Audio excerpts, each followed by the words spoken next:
자, 3프로TV 시청자 여러분, 그리고 전국에서 또 지구촌 곳곳에서 3프로TV의 콘텐츠를 성원해 주시는 우리 투자자 여러분, 오랜만에 인사드리겠습니다. 오늘은요, 우리 한국 경제 전반적인 문제점과 미래 전망에 대해서 좀 깊이 있는 대화를 좀 나눠보려고 하는데요. 이화여대의 석병훈 교수님 모실 겁니다. 교수님 어서 오십시오. 안녕하십니까. 네. 먼저 이 얘기부터 좀 해볼까 하는데요. 국제신용평가사죠. 피치가 우리나라 국가신용등급 전망을 어쨌든 현상 유지를 했군요. 경제성장률 전망은 2.1%로 딱 한국은행의 전망치하고 부합되는 그런 전망을 했는데, 이게 2.1%가 작년에 1.4 뭐 이런 거에 비교하면 좋아지긴 했는데, 어찌 보면 그냥 2% 내외의 저성장 국면이 계속 이어지는 거 아닌가라는 우려도 있거든요. 어떻게 보고 계십니까?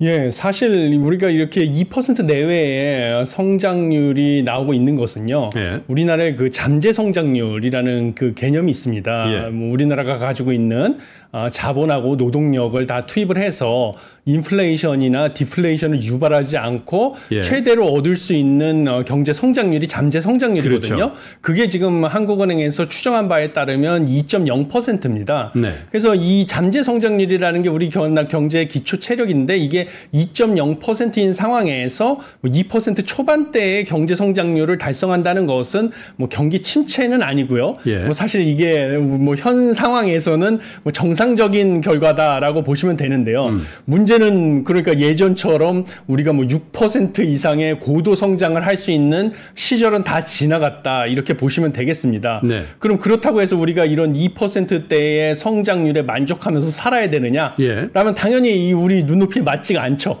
과거에 뭐 6%대의 고도 성장을 했던 시기가 있었으니까요. 예. 예, 그렇기 때문에 그러면 우리는 어떻게 해야 될까요? 결국은 잠재 성장률을 끌어올리는 방법밖에 없는 것입니다. 그런데 우리의 그 잠재 성장률은 뭐 최근에 한국은행에서도 뭐 보고서를 발표해서 화제가 되기도 했었는데요. 저출산, 그다음에 고령화 이렇게 되다 보니까 생산 연령 인구라고 하죠. 그래서 15세에서 우리가 만으로 65세 사이의 연령대가 실제로 뭐 노동력을 제공하고 생산 활동에 기여할 수 있는 연령대의 인구라고 볼 수 있는데, 생산 연령 인구가 앞으로 급격하게 감소할 수밖에 없습니다. 그래서 이 노동력 부족으로 인해서 이 경제의 기초 체력이라고 하는 잠재 성장률은 오히려 더 떨어질 수밖에 없다, 이렇게 보고 있는 상황이거든요. 그러면 뭐 방법이 없지 않습니까? 당연히 중장기적으로는 출생률을 끌어올릴 수 있는 여러 가지 대책들을 써야 되는데, 거기에만 뭐 매달리려면 시간이 한참 걸리니까요. 네. 여러 가지 뭐 대책들을 써야 되는데, 제가 뭐 연구라든지 칼럼을 통해서 뭐 지적했던 대책들은 한 3가지 정도가 있습니다. 뭐 첫 번째는 주요 선진국들에서 공통적으로 나온 현상인데요. 뭐냐면 생산성의 역설이라는 개념이 있습니다. 네. 뭐 AI 같은 신기술이 개발이 되는데 2008년 금융위기 이후로 정보통신 기술이 발전을 했음에도 불구하고 주요 선진국들에서 공통적으로 노동 생산성이 급감했거든요. 노동 생산성 증가율이. 그걸 갖다 우리가 생산성의 역설이라고 하는데요. 이것은 무엇이냐면 우리가 정보통신 기술이 발전을 하고, 최근에 예를 들면 뭐 AI, 인공지능이 발전했는데 네. 그것을 갖다가 우리가 생산 과정에 사실은 적용을 해서 활용을 해야지만 생산성이 증가를 할 수가 있지 않겠습니까? 그렇죠. 그런데 사실은 뭐 챗GPT를 우리가 활용을 해서 근로자들이 우리가 실제로 우리가 생산에 쓰는 방법, 그다음에 경영진들이 챗GPT를 활용을 해서 생산 설비 경영 기법을 개발한다든지, 아니면 생산 설비를 구조 조정을 해서 재배치를 한다든지, 그다음에 노동자들을 교육을 한다든지, 예. 이런데 투자가 필요하거든요. 그렇죠. 혁신 기술이 우리가 생산 과정에 안착시키는 이런 투자가 필요한데, 여기 사실 들어가는 투자를 하기에는 우리 김 프로님께서도 경영진이시지만 경영진들, 전문 경영진 입장에서는 자기 임기 중에 뭔가 성과를 내야 되는데, 여기 들어가는 투자는 당장 성과를 내기 어렵죠. 예. 예. 그러다 보니까 이런 데 투자를 안 해서 사실은 혁신 기술이 있어도 이게 안착이 되는데 시간이 걸리니까 오히려 네. 노동 생산성은 떨어지는, 증가율은 떨어지는, 이게 예. 생산성의 역설이거든요. 예. 그리고 또 규제가 발전하는 속도가 기술이 발전하는 속도를 쫓아가지 못하다 보니까 또 규제가 발목이 잡혀가지고 AI 기술이 개발이 됐음에도 불구하고 생산 내에 활용하지 못하는 경우도 있어요. 네. 그런 것들을 갖다가 뭐 혁파를 해야 된다. 그래서 정부가 이런 기업의 투자를 지원을 해준다든지 아니면 규제를 바꿔서 이런 혁신 기술을 적용할 수 있게 하는 방법이 필요하고요. 또 두 번째는 결국은 대학 교육에 투자를 해야 되는 것이죠. 그래서 인적 자본에 투자를 해서 대학 교육이 좀 이 혁신 기술 발전에 발맞춰서 좀 발전할 수 있게 하는 것이 필요하고, 마지막으로는 우리나라 같은 경우는 산업의 역동성을 강화해야 된다고 하는데 우리나라가 특징이 뭐냐면 최근에 보면 그 기업의 퇴출도 줄어들고 있고요. 신규 기업의 시장 진입도 동시에 줄어들고 있습니다. 정체되어 있는 거네요. 정체되는 거죠. 원래는 생산성이 낮은 기업들은 지금 같은 불황에는 시장에서 과감하게 퇴출을 시키고 그래야만 새로운 기술을 개발한 신생 기업이 시장에 진입을 할 수 있는 여지가 생기는 거거든요. 그런데 어려운 기업들을 뭐 금리를 깎아준다든지 뭐 추가적으로 금융 지원을 한다든지 이러면서 시장에 그냥 붙들어 놓은 거죠. 좀비 기업이 되게. 그렇게 되면 신생 기업이 시장에 진입을 할 여지가 없거든요. 그래서 이 산업의 역동성이 떨어지는 것도 우리의 그 잠재 성장률을 오히려 떨어뜨리는 이런 요인이 되기 때문에 이런 세 가지 방법으로 또 정책을 써야지만 인구가 급감하는 와중에 우리 잠재 성장률도 끌어올릴 수 있는 이런 방안이 되기 때문에 이런 식의 정책들이 필요하다라고 보고 있습니다. 근데 이게 모두부터 아주 여기 써 있는데 아예 스트레이트포워드하게 그 대안까지 주셨는데 2%라는 거에 대한 개념 정의를 좀 해보고 싶어요. 잠재 성장률, 그러니까 물가라든지 이런 거에 부작용을 안 받는 범위의 최대 성장이 잠재 성장률인데 그게 2%인데 2.1% 한다 그러면 지금 뭐 경기 침체라든지 경제 위기 뭐 이런 거는 논할 바도 아니고 다만 우리는 그 2%라는 게 특히 우리 세대 같은 데들은 야, 2% 해가지고 우리가 살겠나 이런 생각을 하는데 OECD 평균이 2%란 말이에요. 대충. 그러니까 우리가 사실 선진국에 올랐다고 하는데 우리의 옷 매무새가 5%짜리 옷을 입을 수는 없는 그런 단계인데 예를 들면 지금 우리가 40, 50대 됐는데 20대의 힙합스러운 옷을 막 펑퍼짐한 걸 입고 싶어 하는 그런 거라서 사실은 우리의 눈높이를 좀 낮춰서 현실화해야 되는 거 아니냐. 이런 주장들도 하거든요. 그게 현실인데. 뭐 그렇다고 보기는 좀 어렵습니다. 왜냐하면 우리나라도 사실 여러 면에서 봤을 때는요. 1인당 국민소득이나 이런 걸 봤을 때는 사실 선진국의 기준에 부합을 합니다. 그렇죠. 그래서 거시경제학자들이 보기에 우리나라는 이미 선진국으로 분류를 하고 있고요. 그다음에 선진국으로 수렴해 갈수록 사실 경제 성장률 자체는 점점 떨어지고 있을 수밖에 없습니다. 그래서 2% 잠재 성장률이라는 것은 주요 선진국들의 장기 평균 성장률 수준이 2%입니다. 그러니까 OECD. 그래서 이게 사실은 우리가 너무 지나치게 낮은 게 아니냐. 이렇게 우려하실 필요는 없다고 저는 보고 있는데요. 제가 이제 말씀드리는 게 그런 거죠. 그러니까 우리의 눈높이를 예전에 20년 전, 30년 전의 눈높이로 지금 대한민국의 그렇죠. 경제 성장률을 재단해버리면 항상 불일치하고 그 불일치는 정서적으로는 이렇게 할 수가 있지만 그게 어떻게 되든 국민의 어떤 인식으로 전체적으로 전환되면 정책에도 영향을 줄 거 아닙니까? 계속 고성장을 하라고. 그럼 고성장을 하는데 무리가 따르고 그러면 그게 더 어떤 텀이 지나면 후유증이 있을 수도 맞습니다. 있잖아요. 그건 정확한 지적이십니다. 그러니까 계속 성장률을 끌어올리자고 하게 되면 단기적인 특히 성과에 집착을 하다 보면 결국은 뭐 재정 지출을 늘려서 단기적으로 성장률을 끌어올리라든지 아니면 뭐 통화 정책을 완화적으로 해서 단기적으로 성장률을 끌어올리라는 요구가 늘어나게 되고요. 이렇게 되면 사실 뭐 한국은행 총재도 지적했듯이 나라 망하는 지름길이다. 국가 부채 증가하고 그다음에 통화 정책을 완화적으로 하게 되면 물가가 또 상승하게 되는 것이거든요. 그러니까 이건 단기적인 GDP 성장률을 올리는데 집착할 단계는 넘어섰다. 우리는 지났다. 이렇게 보시면 되겠고요. 중장기적으로 우리가 이 장기 성장, 잠재 성장률을 끌어올릴 정책들, 제가 아까 말씀드린 이런 장기적으로 해야 될 플랜이죠. 이게 지금 뭐 인적 자본에 투자를 한다든지 혁신 기술을 안착시키는 출산율을 방식, 높인다든지 그다음에 출산율 높이고 산업의 역동성 강화인데 이건 장기 구조 조정을 하는 플랜이기 때문에 이런 것들을 우리가 단계적으로 추진을 해야 될 이런 단계에 올라선 우리가 선진국이라고 보시면 되겠습니다. 그런데 또 한 가지 뷰는 우리는 이미 선진국이 됐으니까 저성장을 우리의 숙명으로 받아들여야 된다라는 그런 논점이 있다고요. 근데 사실 미국은 우리나라보다 훨씬 더 선진국에 빨리 들어간 나라고. 예. 그래서 근데 미국 경제를 보면 예전에 뭐 진짜 쌍둥이 적자 나가지고 나라가 망할 것 같다가도 최근 들어서 몇 년 동안 전 세계에서 경제 제일 좋잖아요. 그렇죠. 하물며 지금 일본이 30몇 년 만에 잃어버린 몇 년을 회복해가지고 성장률이 높아지고 있다고 하니까 우리가 선진국에 사실은 초년병이잖아요. 예. 선진국에 들어간 지 몇 년 안 되는 나라인데 벌써 이 저성장을 우리의 숙명으로 생각하는 그 풍조도 좀 문제다. 그래서 예. 교수님께서 말씀하신 어떤 장기 어떤 성장, 잠재 성장률을 높이는 거를 국가의 역동성이라는 측면에서 굉장히 과감하게 예. 예를 들면 R&D라든지 뭐 이런 그렇죠. 예. 뭡니까 사회 간접 자본 투자라든지 이런 것들을 어떤 단기 대증요법으로가 아니라 근본적인 구조를 바뀌는데 지지에 관계없이 해야 되는 거 아니에요? 그런 생각도 들고요. 예, 맞습니다. 저도 그런 의견에 동의를 합니다. 우리가 벌써부터 뭐 옛날에 예를 들면 뭐 선진국에 오랫동안 있었던 나라처럼 예.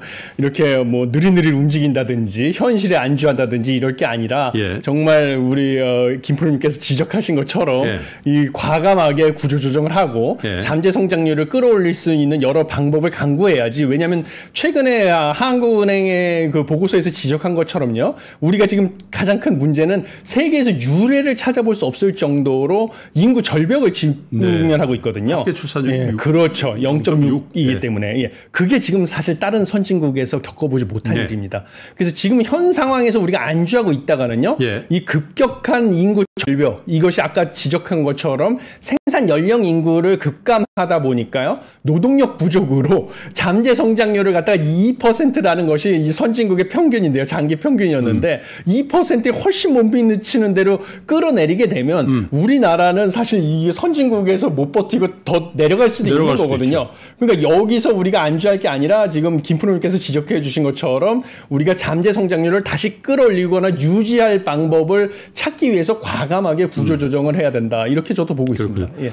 어쨌든 뭐 장기 성장, 잠재 성장률을 올리려면 현상에 대한 진단이 정확해야 될 테니까 예. 일부 이제 아주 펀더멘탈한 경제에 대한 진단은 있었습니다만은 작년하고 또 올해가 좀 다르잖아요. 그죠? 예. 올해 지금 이제 4월이 다 돼 갑니다만은 올해 1분기를 경험하면서 2023년 1분기하고는 사뭇 좀 다른 것 같기도 해요. 예. 대외적인 환경은 좀 개선되고 있는 것 같은데 예. 어떻게 진단을 하십니까? 예, 일단 지금 보게 되면 작년 1분기가 사실 우리가 작년 특히 전반기, 작년의 예. 전반기가 우리 경제의 저점이었다라고 보고 있습니다. 예. 그리고 올해 1분기는 보면 우리 경제가 저점을 지나서 회복을 하고 있는 것이 확실해 보이고요. 예. 우리 경제의 회복을 지금 주도하고 있는 것은 당연히 수출입니다. 예. 수출 중에서도 특히 그 AI 열풍으로 인해서 그 HBM이죠. 이 반도체, 고부가와 같이 메모리 반도체의 수출이 주도가 돼서요. 이 수출 주도로 경기가 빠르게 회복을 하고 있다라고 예. 보고 있습니다. 예. 그렇지만 뭐 여기서 안심을 할 수 없는 것이요. 하반기로 갈수록 이 한국은행 경제 전망에 따르면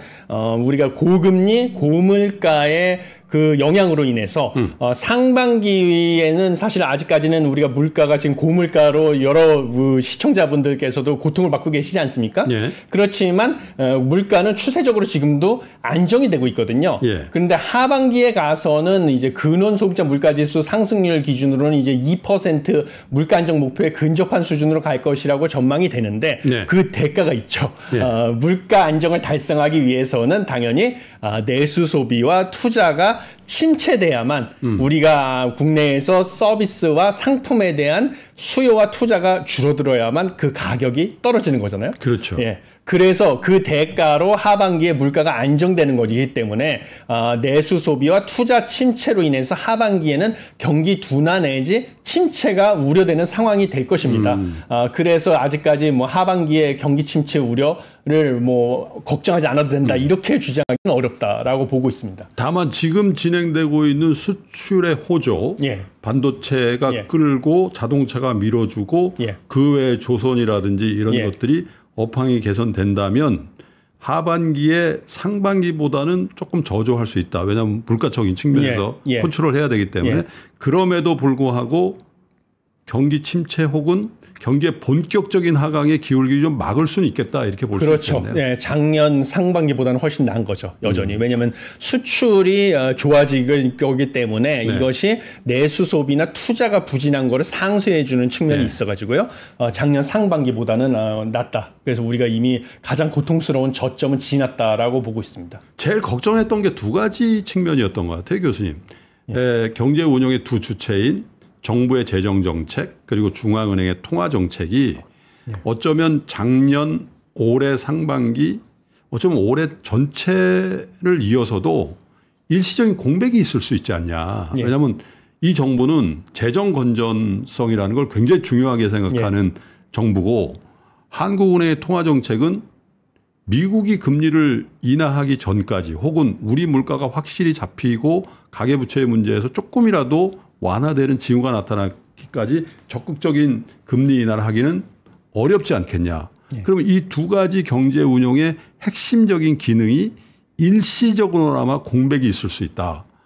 그런데 지금은 뭐 총선이 있고 하니까 뭐 그런 분위기가 잡히지는 않지만 어쨌든 정책의 기조, 중앙은행의 어떤 한계 그런 것들이 하반기에 집중적으로 경제 성장률을 발목을 잡을 수 있지 않겠냐. 이 우려는 어떻게 보십니까? 일단 중앙은행의 그 통화 정책 같은 경우는 저는 뭐 크게 뭐 문제될 것은 없다. 현재 만족스럽게 보고 있습니다. 네. 중앙은행의 통화 정책은 지금 우리나라 같은 경우는 목표가 물가 안정하고 금융 안정인데요. 네. 물가 안정 같은 경우는 물가가 사실 지금 3%대도 헤드라인 소비자 물가지수 상승률이 지난달에 3%대로 튀기는 했습니다. 네.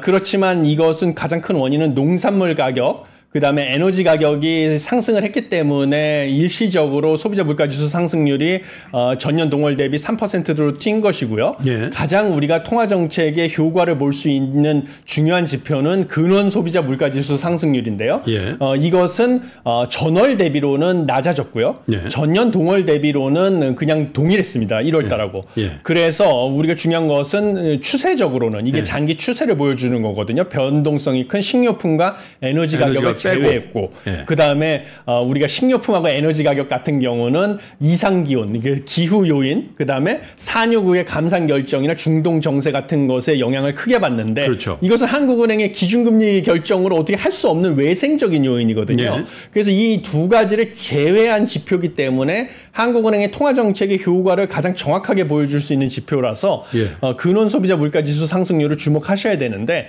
근원 소비자 물가지수 상승률은 어찌됐든 간에 하락을 하고 있는 것은 분명하고 있기 때문에 네. 3.5%의 기준금리 수준을 유지하고 있어도 물가는 하락하는 것은 확실하다. 그래서 물가는 이미 우리가 안정되는 기조로 가고 있다. 하반기에는 특히 연말에는 근원 물가 상승률 기준으로 2% 초반 내지를 달성이 가능하다 이렇게 저도 보고 있습니다. 그래서 현재까지 금리는 할 수 있다. 예, 금리는 하반기부터 저도 그래서 7월 달부터 인하가 가능할 것으로 보이고요. 현재까지로는 한국은행에서 예측하고 있는 물가 하락 경로를 벗어나는 변수는 없어 보이고요. 예. 그렇게 되면 금리 인하 같은 경우도요. 내년 초까지 봐서 한국은행의 중립금리라는 개념이 있습니다. 예. 2에서 3% 명목금리 기준으로 2에서 3%로 우리가 보고 있거든요. 선행연구 기준으로 봤을 때는요. 그러면 우리가 물가 안정 목표인 2% 초반 2%대를 내년 초나 올해 말에 달성이 가능하다고 보면요. 예. 그때를 기점으로 해서 이 중립금리 2에서 3% 범위 내로 기준금리가 갈 수가 있다는 것을 시사합니다. 예. 그래서 제가 보기엔 낙관적으로 보면 2.5% 기준금리가 내년 초까지. 뭐 좀 보수적으로 보면 2.75%까지는 갈 여지가 있다. 1%포인트나 0.75%포인트는 그렇죠. 내려갈 가능성이 내려갈 있다. 가능성이 있다. 내년 초까지. 내년 초까지. 예. 예. 그렇게 보고 있습니다. 현재로서는. 그게 여지가 있고요. 그러면 다른 금융 안정은 어떻게 보느냐라고 말씀을 하시면요. 예. 한국은행이 또 다른 정책 목표죠. 금융 안정 측면에서 봐서도요. 예. 여러 가지 금융 안정으로 우리가 보고 있는 지표는 연체율이죠. 무엇보다도. 예. 은행 원화 대출의 고정이하 여신. 예, 그렇죠. 예. 연체율 같은 경우도 사실은 뭐 장기 추세보다는 연체율은 여전히 낮은 수준이고요. 물론 사실 신용대출, 개인 사업자 대출 위주로 연체율을 빠른 속도로 증가를 하고 있지만 은행권 이나 뭐 제2금융권에서도 대손 충당금 이런 걸 충분히 적립하고 있기 때문에 금융 부실로 좀 부실이 전이될 가능성은 높지 않다, 위험성은. 이렇게 보고 있습니다. 그래서 통화 정책 측면에서는 일단 만족스럽게 보고 있고요. 사실 재정 정책은 좀 우려되는 측면이 있습니다. 김 프로님께서 지적했듯이 하셨듯이 재정 건전성을 좀 중시를 했는데요. 문제는 사실 현 정부에서 얘기를 했던 건전 재정 기조로 제시를 했던 재정 준칙이라는 거, 그래서 뭐 관리 재정 수지 적자를 GDP 대비 3%라는 목표를 제시했는데 그거를 올해 지금 맞추지 못하게 됐거든요. 그거 좀 아쉬운 점이 있고요. 그 다음에 아까 말씀드렸다시피 하반기에 우리가 경기 침체 가능성이 큰데 내수 소비가 하반기에 침체되고 투자가 침체될 거기 때문에요. 그런데 정부가 재정 지출을 갖다가 상반기에 좀 집중하겠다 이렇게 얘기를 했습니다. 올해 경제정책 방향에서요. 근데 상반기에는 사실 물가가 아직 안정이 안 됐거든요. 그러니까 사실은 이게 경기 침체에 대응할 여력을 남겨놓으려면 하반기에 재정 지출을 좀 집중하는 게 낫지 않겠느냐, 저는 이런 생각을 해서 좀 재정 지출은 그런 부분이 좀 아쉽다는 생각을 하고 있습니다.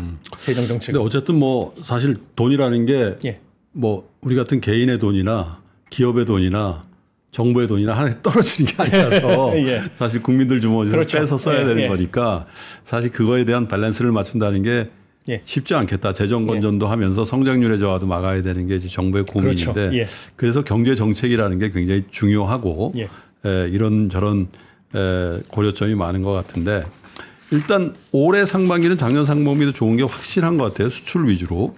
그런데 과연 금융시장의 지표들, 뭐 주가 이런 것도 그렇습니다만은 우리가 당면하고 있는 PF라든지 이런 금융 부실의 가능성을 완전히 절연시키지 않았다라는 평가들도 있거든요. 기본적으로 여러 가지 정치적 이벤트들 뭐 이런 것들 때문에 어느 정도까지는 막고 넘어가고 뭐 그것도 뭐 선택의 문제겠죠. 근데 그런 것들이 잠재적인 불안 요인으로 대두될 가능성에 대해서는 어떻게 보시는지요? 사실 뭐 그런 얘기들이 있습니다. 뭐 4월 위기설이다 뭐 이런 것들이 있는데 사실 뭐 저는 한국은행에서도 공식적으로 한국은행 총재도 지난번에 통화정책 방향회의 그쪽에서 저도 지금 개건연구위원으로 한국은행에서 뭐 방문해서 있는데요, 연구위원이겠네. 그래서 뭐 그쪽에서 많은 자료도 보고 이러다 보면 뭐 기본적으로 4월 위기설이라는 것은 근거는 없기 때문에요. 저도 4월 위기설을 신뢰하지는 않는 입장이고요.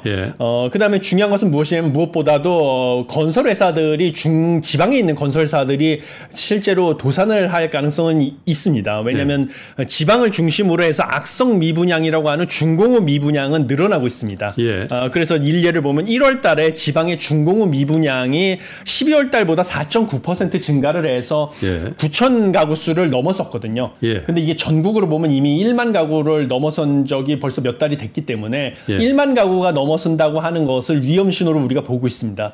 그런데 중공업 미분양이라는 것은 사실 건설사 입장에서는 이미 아파트를 다 지어놨는데 그게 안 팔려가지고 공사 대금이 전혀 회수가 안 되는 거기 때문에 특히 지방의 중공업 미분양이 여전히 이렇게 9천 가구가 넘어섰다는 거, 그다음에 일십 대책에도 불구하고 실제로 지방의 중공업 미분양 주택을 아파트를 사게 되면 이거를 뭐 2주택으로 카운트를 안 해주겠다는 파격적인 대책이 나왔잖아요. 그럼에도 불구하고 오히려 중공업 미분양이 늘었습니다. 1월 달에 12월 달보다 4.9%나 이런 것은 사실 우려될 만한 부분이 있습니다. 그래서 지방의 중소형 건설사, 중견 건설사들은 도산할 가능성이 있는데요. 이제 중요한 것은 무엇이냐면 이 지방의 건설사들이 도산하는 것이 대형 건설사 도산으로 이어질 거냐, 도미노식으로 이런 것을 차단하는 것이 중요하고요. 특히 또 건설사의 도산이 금융사의 도산으로 이어지는 것을 막는 것이 중요한데요. 중요한 것은 이 금융기관의 도산으로 넘어갈 가능성은 이미 차단이 됐다라는 것은 여러 가지 지표들, 금융사들이 적립한 대손 충당금, 그 다음에 금융사들이 가지고 있는 뭐 지금 채권들에 대해서 연체율이라든지 이런 지표로 봤을 때는 이것은 일단 차단이 된 것으로 보이고요. 그 다음에 건설사 같은 경우는 지금 여러 가지 일십 대책이랑 그 다음에 뭐 허그를 통해서 PF에 대해서 보증을 늘린다든지 하는 추가적인 정책들을 이용해서 해서 지금 지방에 있는 건설사 도산이 메이저 건설사 도산으로 넘어가는 것을 여러 가지 정밀하게 정책들을 내고 있는 상황으로 보고 있습니다. 크게 걱정 안 해도 되겠다. 뭐 제가 이 확답드려야 하는데 뭐 최선을 다하고 있다 이렇게 보고요. 지금 아직 대형 건설사 도산까지 우려할 수준은 아니다 이렇게 보고 있습니다. 물론 이제 뭐 지난달인가요? 뭐 대형 건설의 유동성 위기를 사실상 여러 가지 측면에서 봤어요. 예를 들면 최대 주주의 책임성의 문제라든지 금융회사들의 어떤 구조조정에 대한 입장 이런 것들이 굉장히 사회 문제화되면서 오히려 그런 것들이 그 다음 있을 수 있는 대형 건설 회사의 어떤 부실화 이런 것들에 대해서 정부도 또 시장에서도 그런 잣대로 생각하는 어떤 표준점이 되지 않았나 그런 생각이 들어서 그 어떤 처리의 문제는 비교적 잘 넘어간 거 아닌가 그런 생각은 하게 되는 것 같습니다. 어쨌든 뭐 늘 그런 얘기들이 있죠. 무슨 위기설, 무슨 위기설. 근데 위기설로 회자되는 위기는 잘 오지 않더군요. 보니까. 그렇습니다. 왜냐하면 미리 대비를 하기 때문에. 그러니까 위기는 도적처럼 오는 것 같기도 하고. 위기는 전혀 예측하지 못한 상태에서 오는 거죠. 주식시장의 관점을 좀 볼게요. 주식시장이 어쨌든 그 1월 달에 하락세가 멈추고 2, 3월 달은 비교적 좋은 분위기예요. 근데 그거의 촉발점이 됐던 거는 어쨌든 뭐 글로벌 주식시장의 강세하고 전혀 따로 놀고 있었기 때문에 대변수는 별로 관심이 없는 것 같고 우리 정부가 하려고 했던 밸류업 프로그램에 대해서 촉발되어진 상황이 있는데 정부가 내놓은 밸류업 프로그램의 대강이 몇 주 전에 나왔지 않습니까? 그 취지와 어떤 해법에 대해서는 교수님 어떻게 평가를 하고 계십니까? 사실 정부가 내놓은 밸류업 프로그램이라는 것이 뭐 잘 아시겠지만 일본에서 최근에 일본 주식이 주가가 잘 나가고 있지 않습니까? 뭐 사실 주요국의 어느 주가보다도 어느 주요국의 주가보다도 지금 상승률이 높은 상황인데요. 그 원동력 중에 하나가 사실 일본에서 사용했던 밸류업 프로그램이다 덕분이다라고 우리 정부에서 보고요. 그 밸류업 프로그램을 우리가 사실 벤치마크해서 가지고 온 것이다라고 보고 있습니다. 그래서 그 밸류업 프로그램에 대한 기대를 선반영해서 소위 말하는 저 PBR주 위주로 사실 주가가 많이 상승을 했었죠. 그런데 막상 이 정부가 발표한 밸류업 프로그램의 뚜껑을 열어본 다음에는 좀 이익을 실현한 측면도 있었고 또 실망한 측면도 있었고 이래가지고 저 PBR 주식들의 주가는 하락을 했었습니다. 그런데 저도 보니까 가장 제가 처음에 긍정적으로 봤던 것은 정부가 기업을 강제로 등 떠밀기 식으로 해서 의무적으로 기업이 뭐 자신들이 주주에게 뭐 배당을 늘린다든지 아니면 자사주를 매입을 해서 소각을 하라고 등 떠밀기 식으로 하는 것이 아니라 자발적으로 하게 유인을 부여하겠다, 인센티브를 주겠다 하라는 걸 기본 방침으로 처음에 내세웠다. 라는 점을 저는 그래도 바람직하게 봤거든요. 그런데 문제는 뚜껑을 열어봤더니 그런 동기부여 하는 약했다 이거. 그게 구체적인 게 없었죠. 원론적인 것만 인센티브도 인센티브라는 게 원론적인 수준에 그쳤고 장기적인 계획만 밝혔지 구체적인 뭐 세제 혜택 이런 게 없었던 게 가장 실망을 줬던 것으로 보입니다. 그래서 인센티브라고 한 게 매년 뭐 이 10여 곳의 기업들을 선정한다는데 10여 곳이라는 것은 정말 터무니없는 적은 숫자죠. 10여 곳을 선정해서 밸류업 표창을 주고 그 다음에 표창받은 기업에게 세정 지원을 하겠다. 뭐 이런 식으로 한다는 건데 이거는 터무니없게 좀 너무 막연한 인센티브가 아닌가. 다음 날인가 감독원장이 이제 이게 여론이 여론이 안 좋으니까. 그래서 굉장히 고강도 대책이 나왔어요 또. 그거를 또 말로는 또 이거는 강제의 조항이 아니냐 했더니 또 이거랑 직접적인 관련은 없다라고 또 얘기를 하긴 했는데요. 이러면 또 오락가락하는 행보가 아니냐 이런 비난의 소지가 있고요. 그리고 또 다른 것은 무엇이냐면 저는 기본적으로 저런 것은 바람직하다고 봅니다. 자발적으로 공시를 하게 가이드라인을 줬는데 그것도 우수하게 이제 주주의 가치를 상승시키기 위한 정책을 한 기업들을 대상으로 이제 지수를 개발을 해가지고 그 ETF를 출시를 하고 그래서 투자 자금이 들어가게 만들면 기업들이 자발적으로 뭔가 주주 가치를 극대화하고 기업 가치를 늘리기 위한 조치를 취하게 만드는 동기가 되거든요. 예. 그런 것은 바람직한데 문제는 뭐냐면 기업이 영속적으로 장기적으로 자신의 기업 가치를 끌어올리기 위해서 투자를 하고 이러는 것을 제대로 평가를 하고 그런 기업에게 뭔가 더 많은 보상을 주는 이런 메커니즘을 설계를 해야 되고요.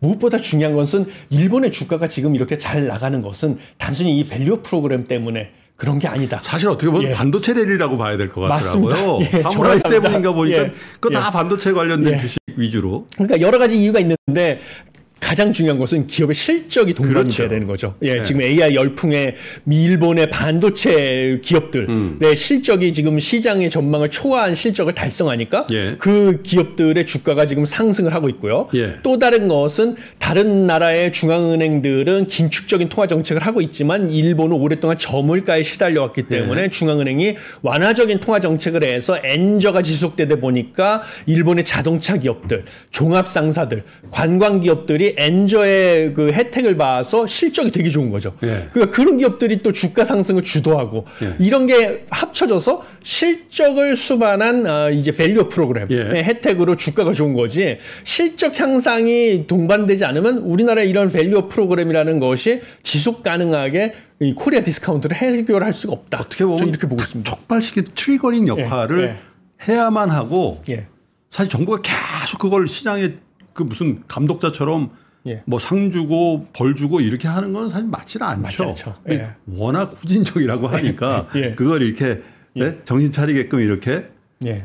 그런 역할을 해야 되는데 그런 역할로서는 조금 미흡했던 것 같다. 이런 예. 평가들이 있는데 어쨌든 사실 정부가 아무것도 안 하고 가만 놔둬도 예. 주가가 그냥 그건 이제 우리 투자자들의 선택이니까 지배구조가 좋고 뭐 주주 환원율이 높은 회사에게 우리가 투자해주는 그 투자 문화가 동시에 정착돼야 되는 것도 숙제인 것 같긴 합니다. 사실 저는 세제를 개편하자고 칼럼도 썼었습니다. 어떻게 해요? 사실 우리나라가 장기 투자를 유도하는 세제가 아니거든요. 주식에 대해서. 예. 그렇긴 하죠. 우리는 그렇죠. 양도소득세에 대해서는 그렇죠. 감면을 해주는데 예. 배당 차익에 대해서는 엄격하게 과세하잖아요. 예. 맞습니다. 정확한 지적이십니다. 사실 미국 같은 경우는 1년 이상 주식을 보유하다가 매도를 하면 그 양도소득에 대해서는 0에서 20%의 낮은 세율을 적용해 주거든요. 감면을 해주니까 당연히 주식을 사면 1년 이상 장기 보유를 한 다음에 매도를 할 인센티브가 강하거든요. 근데 우리나라는 사실은 대주주가 아니면 양도소득에는 과세가 없고요. 증권거래세만 지금 내고 있고요. 대신 배당소득에는 지적하신 것처럼 15.4%의 과세를 하고 있습니다. 그거는 뭐 100만 원 수익 본 사람이나 그렇죠. 대주주나 똑같아요. 그러니까 누구나 배당 소득을 노리지 않고 단기 양도 차익에 대해서만 지금 노리고 단타 매매 위주로 단기 투자 위주로 주식 투자를 하다 보니까요. 기업 입장에서도 장기 투자를 하는 사람이 없으니까 주가 관리를 하거나 배당을 많이 할 이유가 없는 거죠.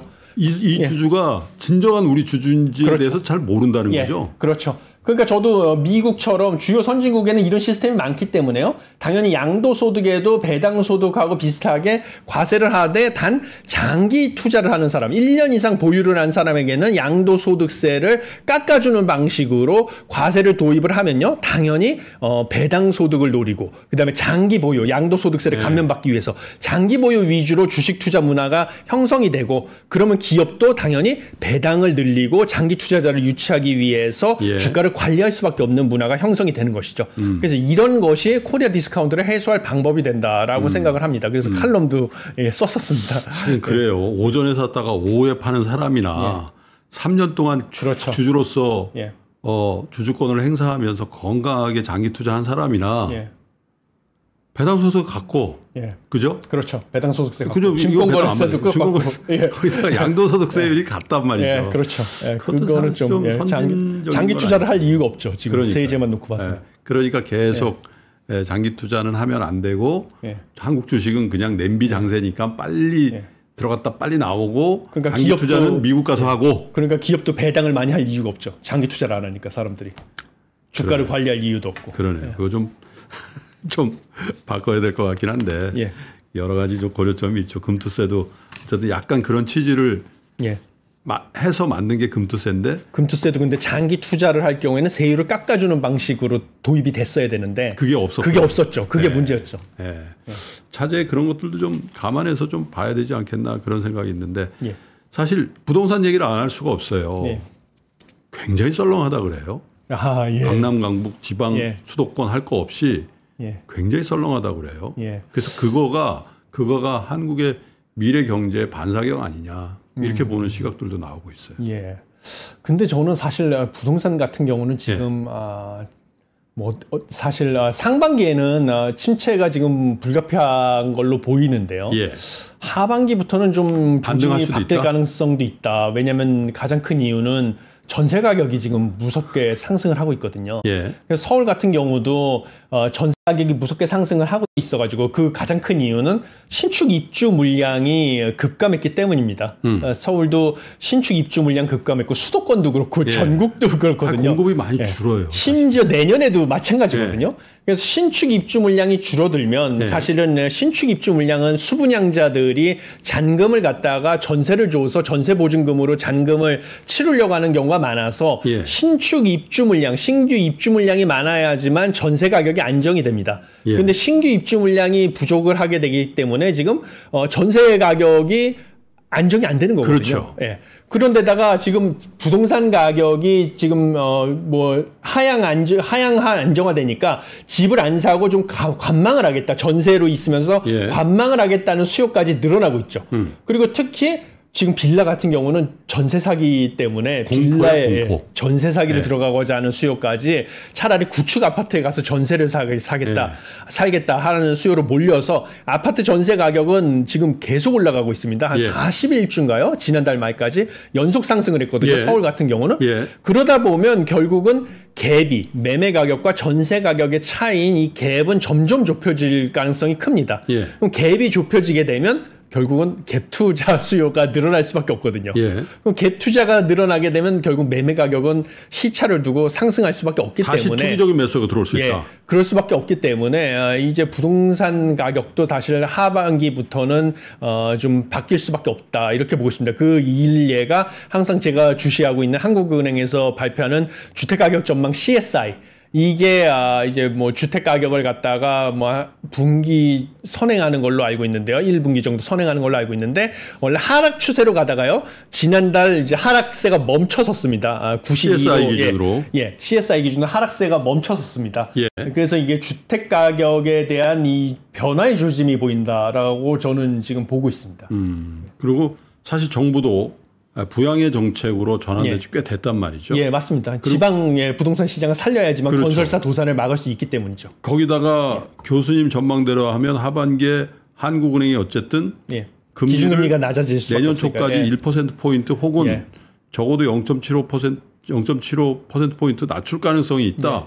그러면 정부의 정책적인 부양과 공급 부족과 전세가 상승과 금리의 인하가 맞물리면은 집값이 더 이상 하락하지 않고 오히려 단기간에 속등할 수도 있다 이렇게 보시는 거예요. 저는 사실은 이게 올해 내년 신규 공급이 부족한 거는 기정사실이고요. 최소 인허가라든지 35%에서 지금 60% 가까이 전국의 그 신규 공급 물량이 올해 내년 부족한 것은 이미 이 선행 지표 지금 김 프로님께서 말씀해 주신 것처럼 인허가 물량 이런 것들 중에서 착공 건수 이런 걸로 이미 기정사실화되어 있는 거 아닙니까? 그런 거기 때문에 아까 말씀드린 기준금리 인하 그다음에 올해도 예정돼 있는 40조 원 플러스 내외의 정책자금 대출 공급 이런 것들과 맞물려 가지고 전세 가격 상승 이런 것과 맞물려 가지고 부동산 가격은 사실은 또 추세가 전환될 가능성이 높다 하반기부터는 이렇게 저도 보고 있습니다. 그러면 캐시플로가 웬만하고 또 가족 구성원이 좀 늘어서 나는 실수요로 집을 언젠가는 사야 될 텐데 내가 저점을 완전히 확인하고 딱 캐피탈 게인도 내가 먹어야지 이런 생각을 하고 있는 분이라면 지금쯤 여기저기 살만한 집을 리서치하면서 예. 그 시점을 잘 조율해 볼 타이밍이네요, 지금이. 예, 뭐 사실 저는 거시경제학자이기 때문에 평균적인 얘기를 말씀드리거든요. 예. 평균. 그런데 부동산이라는 것은 본인이 원하는 지역마다 다릅니다. 예. 다르기 때문에. 근데 평균적인 지표를 말씀드리면요. 우리가 부동산 시장에서 거품이 뭐냐라고 얘기를 많이 하잖아요. 네. 근데 거품이라는 것을 우리가 지표로 볼 수 있는 게 소득 대비 가격 비율입니다. 예. PIR이라고 하죠. 그렇죠. PIR. 예. 그래서 이거를 보면요. 이게 소득의 3분이 가구 소득 대비 이제 3분이 주택 가격의 예. 비율을 제가 봤어요. 그런데 부동산원 자료로 봤더니요. 전국은 작년 3분기 기준으로 봤을 때 3분이 가구 소득의 3분이 주택 가격이 4배가 지난 2012년부터 11년의 평균이었습니다. 4배가. 예. 4배가 평균인데 작년 3분기 기준으로 4배예요. 예. 거품이 없다는 소리죠. 전국 평균 주택 가격. 전국으로 보면. 서울은 이게 9배거든요. 11년 평균이. 그런데 서울은 작년 3분기 기준으로 제가 보니까 10.8배인가 뭐 그랬습니다. 늘었군요. 예, 서울은 약간 거품이 있는 수준이죠. 작년 3분기 기준으로 봤을 때. 그런데 지금 서울의 주택 가격은 평균 주택 가격은 약간 하락을 했으니까 그 거품 수준은 약간 낮아지긴 했으나 아무튼 9배 수준이 평균인데 장기 평균인데 지금 한 10배 좀 넘어가는 수준이다. 그래서 서울은 약간 거품이라고 볼 수 있지만 평균적으로 봤을 때 전국은 거품이라고 보기는 어렵다. 그래서 뭐 그런 걸 참고하시면 되겠습니다. 주택을 구매하실 실수요자 서울과 수도권 또 수도권과 그 외 지방의 이 부동산에 대한 온기가 물론 뭐 서울도 이제 하락 반전하고 뭐 그런 부분이 있습니다만은 좀 종류가 다른 것 같아요. 그렇죠. 지방의 도시들 가서 느끼는 부동산의 침체 국면과 강남 뭐 이런 데들을 포함한 서울의 부동산의 침체는 여긴 테크니컬리 하락하는 거고 여기는 어떻게 보면 약 부조. 왜냐하면 인구 얘기를 하셨습니다마는 우리나라 전체 합계 출산율은 0.6이지만 사실 이런 지방 도시의 출산율로 치면 그건 또 어마어마할 것 같거든요. 그리고 생산 가능 연령도 서울 수도권에 비하면 현격하게 줄 것 같고요. 그래서 지방의 집값의 미래는 서울 수도권의 집값의 미래에 철저히 종속돼 있거나 다른 방향으로 갈 수도 있겠다라는 지적들을 많이 하는 것 같아요. 지방 내에서는. 뭐 그럴 가능성이 있죠. 그래서 뭐 여러 가지로 예측을 해볼 수가 있는데 사실 뭐 일본의 예를 보면 일본에 제가 학술대회나 이런 데 가서 일본의 이제 경제학자들을 많이 만날 기회가 있는데요. 뭐 얘기 들어보면 일본이 사실 뭐 빈집도 많고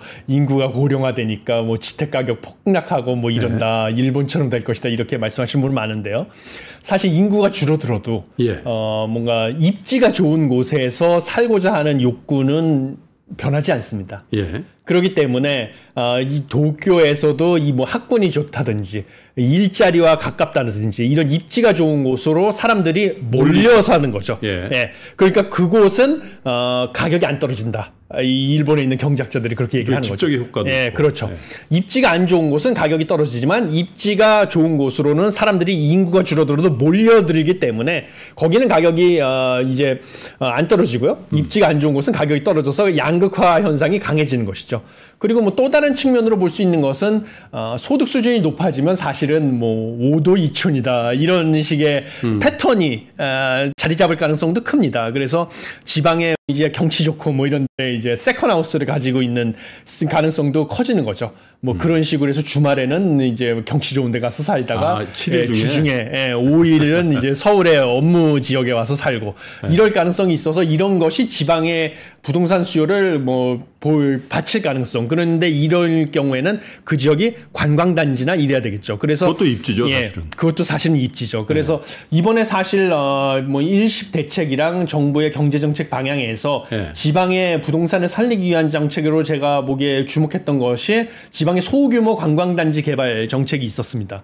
그것이 사실은 그다음에 세컨홈 갖기. 그다음에 1가구 2주택에 과세 안 하는 거. 그렇죠. 그 두 가지가 후속 대책을 좀 촘촘하게 세워야만 지방 부동산 시장을 좀 살릴 수 있는 좀 묘수가 되지 않을까 저는 이렇게 보고 있습니다. 하기야 뭐 지난주에 언더스탠딩 프로그램 보니까 이탈리아도 그렇고 뭐 세계 많은 나라들이 그냥 와서 사시라고 예. 수수료 좀 내고 사시다가 10년 지나면 집 드릴게요 하는 거기도 인구 소멸이니까 그렇지 않겠어요? 그런데 사실은 지방에 세컨홈을 가지려면 두 가지 이유가 아니면 안 갔죠. 왜냐면 거기가 경치가 좋거나 그래서 관광단지라서 내가 휴식을 위해서 갈 유인이 있거나 아니면 거기가 나중에 뭔가 개발이 돼서 집값이 상승해서 내가 자산으로 그렇죠. 이득을 얻을 수 있거나 두 가지 목적이 아니면 지방에 내가 세컨홈을 가질 이유가 없거든요. 그렇죠. 그러니까 소규모 관광단지를 제대로 개발해야지만 거기에 세컨홈을 가질 이유가 있는 것이죠. 경제학자 를 모시고 이 질문을 드려야 될까 좀 망설였습니다만은 하도 이제 기념비적인 프라이싱이 나오고 있어서 비트코인. 이거 어떻게 보고 계세요? 비트코인 저 사실 요즘에 저 대학원생들 하고 연구를 논문을 쓰고 있습니다. 그래가지고 정말 적합한 질문이시고요. 저한테 하시기에. 관심사시군요. 관심 연구 주제입니다. 혹시 교수님 대박을 내신 건 아니시죠? 뭐 대박은 아니고요. 저는 연구를 해야 되니까 연구를 하기 위해서는 일부 가지고 있어야 되거든요. 그래야지 관심을 지켜보니까. 그래가지고 저는 비트코인 최근에 상승하고 있는 것은 뭐 잘 아시겠지만 뭐 여러 가지 호재가 복합적으로 있기 때문이죠. 첫 번째는 이제 미국 증권거래위원회에서 현물 ETF 승인을 해서 기관 투자가를 통해서 간접 투자 수요들이 대거 몰려 들어온 거. 수요가 늘었다는 수요가 늘어난 거. 두 번째는 이제 4월 달로 예정된 반감기 때문에 이제 채굴 보상이 절반으로 줄어든 거.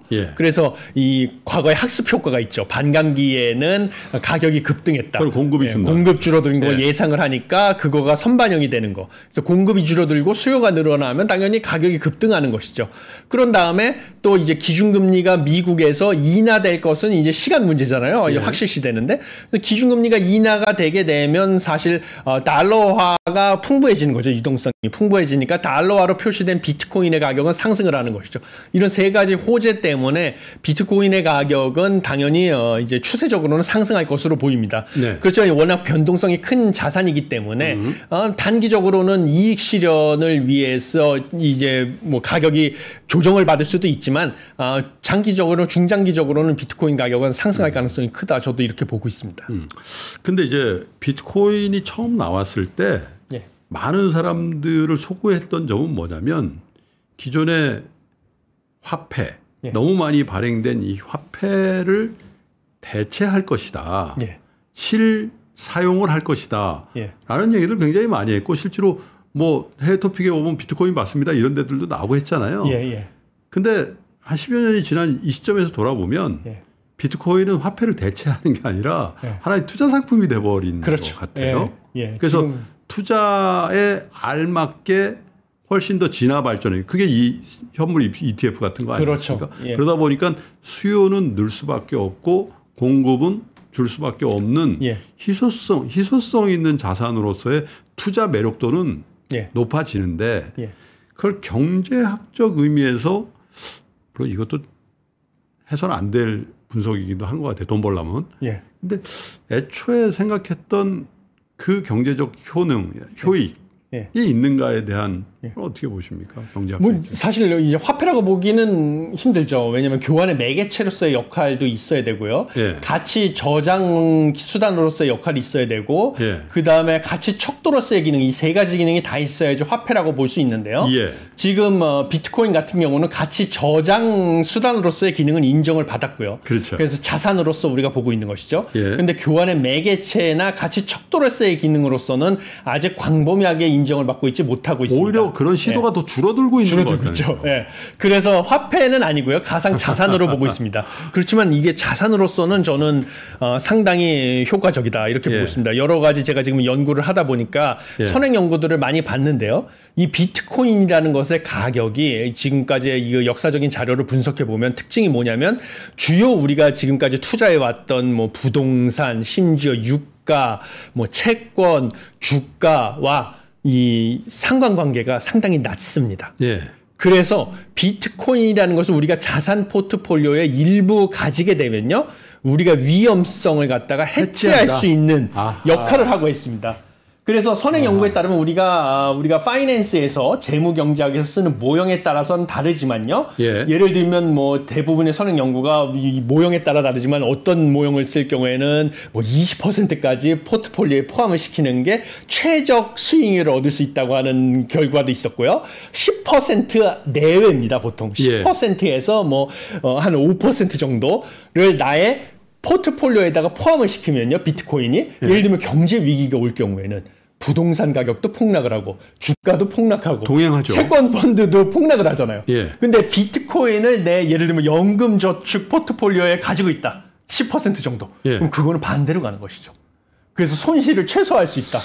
라는 연구 결과가 있거든요. 야, 그러면 아직도 비트코인의 시가총액은 전 세계 이 자산 전체 자산에 대비해서는 아주 미미한 수준이잖아요, 사실. 그렇죠. 비트코인 하나만 보면 뭐 나머지 알트코인은 뭐 논할 것도 아닌 것 같고 만약에 그런 해지 기능을 하는 자산의 일부로서 기관 투자가 거액 자산가들이 생각하기 시작하는 게 그 생각의 사고가 보편적인 것이 된다면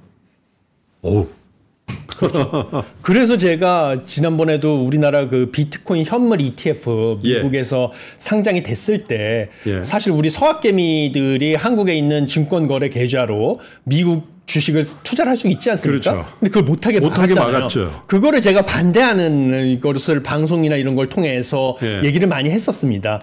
왜냐하면 사실 지금 우리가 비트코인을 투자하는 분들은 사실 국내에 있는 가상자산 거래소를 통해서 투자를 할 수가 있습니다. 그러면 사실 세금도 안 내죠. 굳이 뭐 미국에 있는 그 우리 증권거래 계좌를 통해서 미국에 상장된 비트코인 현물 ETF를 투자를 하게 되면 세금을 내야 되잖아요. 그럴 유인은 없어요. 그렇지만 그거를 허가해 줄 필요가 있다라고 제가 주장했던 이유는 연금저축이나 IRP의 자산 포트폴리오에 그걸 넣게 되면 아까 말씀드린 이유로 리스크를 해치할 수가 있다는 거죠. 그래서 뭐 그런 우리 투자자들에게 나의 은퇴 후의 소득이나 자산을 관리할 수 있는 선택지를 줘라.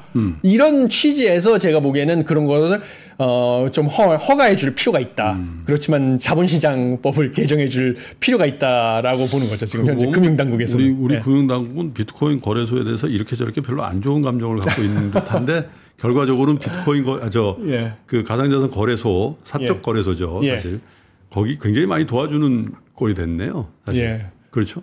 그런데 뭐 시세 조작의 위험성만 좀 규정을 통해서 금융당국이 미국의 증권거래위원회처럼 그 감시 규제를 통해 가지고 시세 조작의 위험성만 막아주게 되면 투자자를 보호할 수 있기 때문에 우리도 그것을 참조를 해서 좀 허가를 해주는 것이 필요하다. 저는 이렇게 보고 있습니다. 그래서 그런가요? 김치 프리미엄.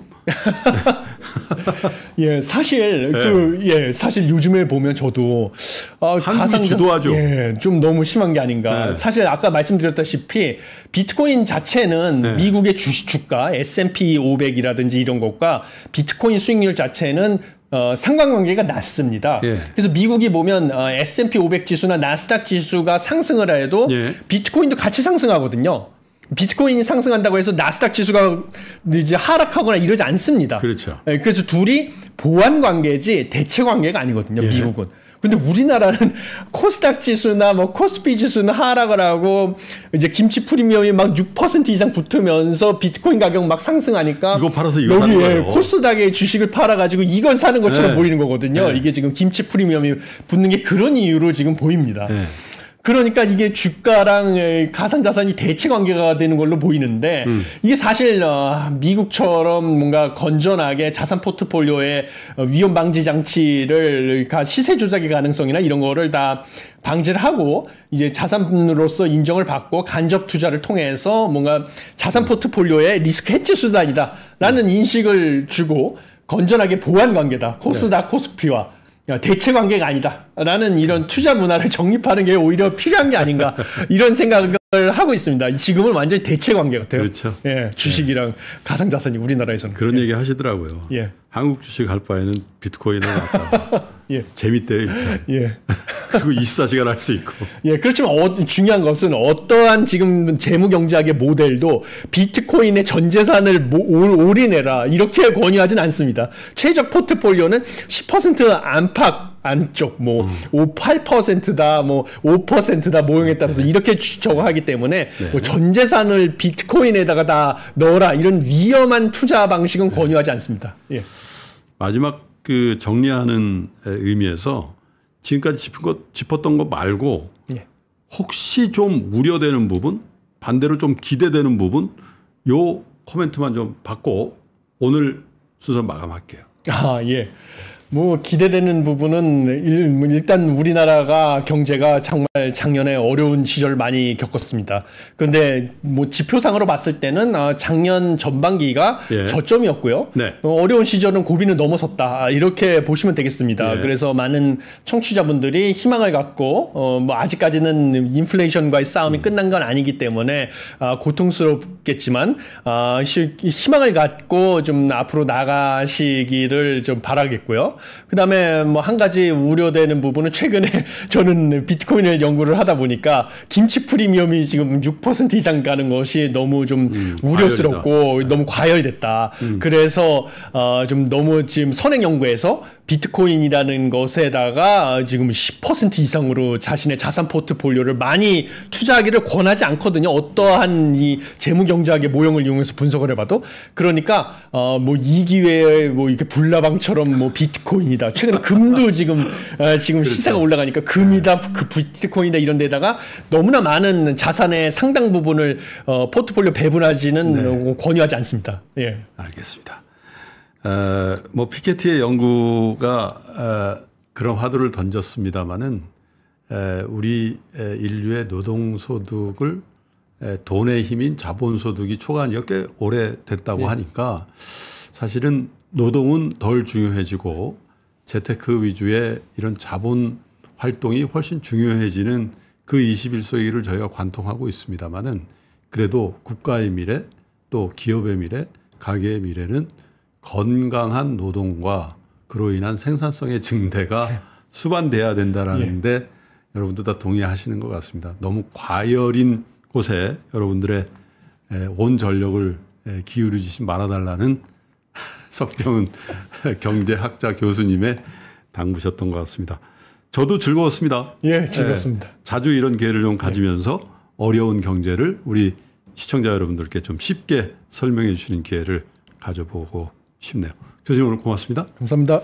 자, 여러분들과 함께한 석병훈 경제학자 교수님과의 인터뷰는 이렇게 마감을 하고요. 저는 다음번 또 뜻깊고 깊이 있는 인터뷰로 다시 인사드리겠습니다. 끝까지 시청해 주신 여러분 고맙습니다.